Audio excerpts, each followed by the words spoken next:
7,500 Americans die every single day. The number maybe has gone up since this pandemic stuff, but that's a number that has remained true, and that is probably likely to increase, mostly due to our modern environment. But this idea that people don't die or that we're going to curb these deaths or whatever is unbelievably naive, ignorant, and completely lacking in critical thinking, literally anything to do with science at all, actually. Let's talk about it. So you see a lot of the shaming of the conformists, the aggressively conformist people in our culture, where if you don't wear a mask, if you don't social distance, or if you even question these things, or we even suggest that maybe masks don't work, which they don't, then you're labeled as somebody who doesn't care or whatever. But guess what? Here's something that I got to put out there. I invest a lot of my time and energy putting out health videos. I've been called a lot of things on social media since I've been speaking out about these things. I've been called a racist. I've been called selfish. I've been just cursed at and said, I don't want to hear your opinion. I don't know. Like, there's just been a lot of things. I tend to kind of block it out. And most of the time, when people don't have a valid argument, or when I say something that challenges their narrative, they get that cognitive dissonance. Dissonance is that feeling that you feel when you say something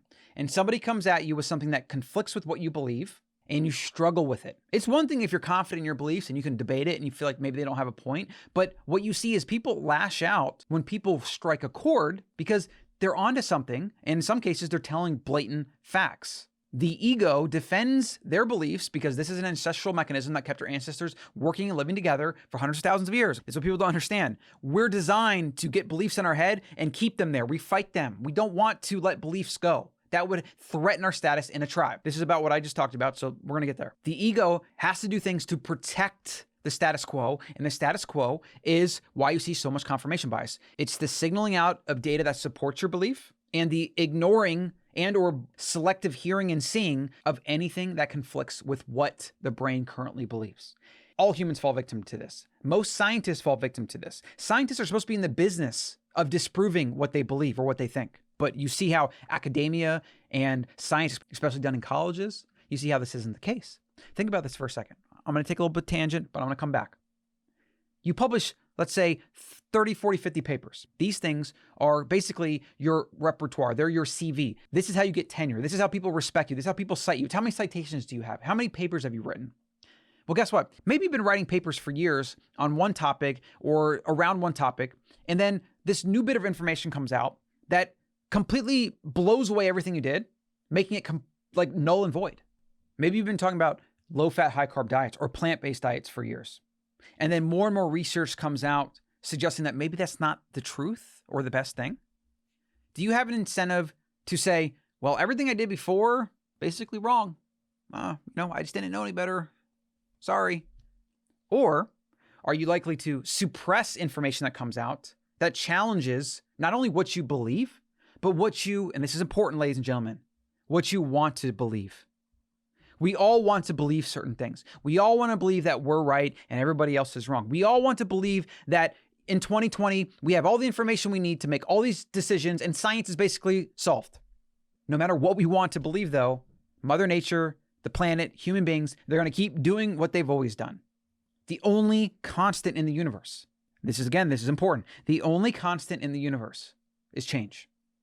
Now, I've said that a lot, but like when you think about that for a second. The sun, it's dying. It will die in, I think, a few billion years, or maybe it's like a few 100 million years.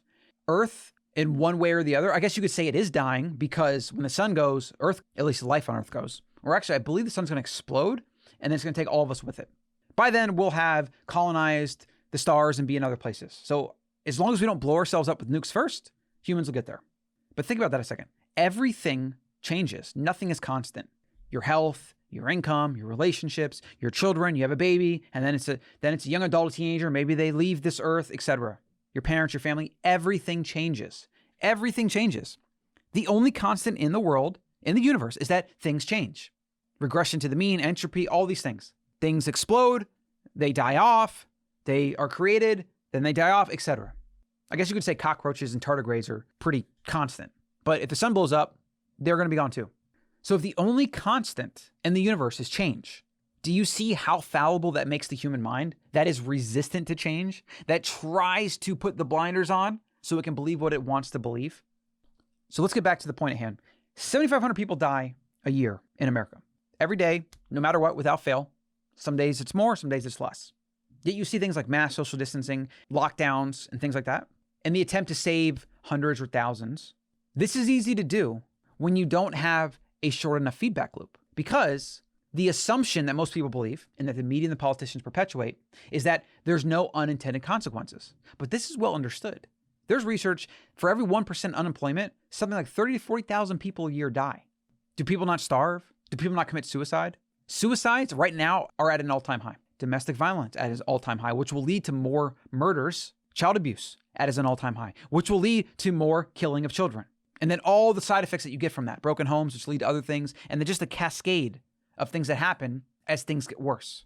Lockdown of an economy makes no sense because people literally have to live off the economy.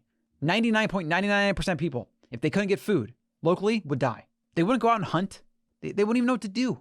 They would die. They would starve, just like in all the socialist experiments throughout history. Mao's China, Soviet Union, in Venezuela right now. Even in Ireland, there was a potato famine that killed millions of people. There are consequences. And when the data actually comes out, when we really study these things, we're going to see, because we're already seeing it. Some stuff's already coming out, but it gets suppressed. It's not shared. There's certain agenda reasons for that. We're going to see that the lockdowns and all the intervention that humans and politicians and the media and all these people have done and that the masses have allowed to happen, but also just even thrust upon others, those aggressive conformists, as Paul Graham talks about in his necessary article, The 4 Quadrants of Conformism. I highly recommend you Google that right now and read that. The data is going to show that we caused more deaths by intervening than if we would have just let America be America and actually be America. If you want to wear a mask, wear a mask. If you want to social distance, do that. If you don't want to go outside, do that. That's your right. Just as it's my right to go outside and breathe fresh air, to go out and gather with my friends and family, to go and worship. I don't, but I respect those that do. People die every single day. But something else no one talks about. Millions have died to give America the freedoms that it has, but that it's slowly or even quickly giving away. This is why two of the founding fathers had some things to say about this, because they knew how dangerous this was. So, as Franklin said, if you give up a little bit of essential liberty for temporary safety, you deserve neither liberty nor safety. And he said that in what, 1700s, maybe early 1800s, because he knew how dangerous it was. Washington, if freedom of speech is taken away, then dumb and silent, we may be led like sheep to the slaughter. So if there was a call to action, it would be to stand up for your constitutional rights. If you want to wear a mask, read the research and then decide whether you should or shouldn't. Fight back, push back, civilly disobey. But more importantly, don't go out trying to shame people for doing what they need to do, what they think is right, without having the actual facts. Because I can give you all the mask research right now and show you all the flaws in it. Yet this has become a religion where people think they actually do something. Cloth masks are actually more likely to spread a virus. Oh, who would have thought putting my shirt over my nose wasn't going to save the world or my health or protect me from anything? Question your own dogma and your beliefs. Always try to adapt to change by taking in new information, learning, and then changing your mind as needed. The virus that really is the virus is the mind virus. And that's the one that in 2020, the masses have adopted, and they're thrusting on others. You don't care about others, this, that, whatever. It's such a flawed logical fallacy. It's not even funny. It's the thing that I think is dangerous. People try to say that even messages like this might be dangerous. Like, you shouldn't question whether masks work or not. Just do it. It's not a big deal. No, it absolutely is a big deal. Because what other things in next year, the year after, are we going to say, it's not a big deal, just get your chip. It's not a big deal, just get your vaccine. It's one shot. And then we don't even question whether they work or not. Do you see how dangerous that is? Do you see how this is a pathway to tyranny and absolute government control? Do you see how the year 2020 or 2021 could become 1984? Wake up. And then when you wake up, help others wake up. That's all for today. Subscribe, Colin.coach, get on the AM5, protect yourself, your family, stand up for what's right. Before there's nothing. Hey, Colin here. Got a freebie for you. Click on the button below to go to the ancestralmind.com and download the 7 Principles of Living Wild. This is a short PDF that's got some of the main principles, such as real food, sleep, movement, and a couple more that are going to help you live more ancestrally in accordance with your genes.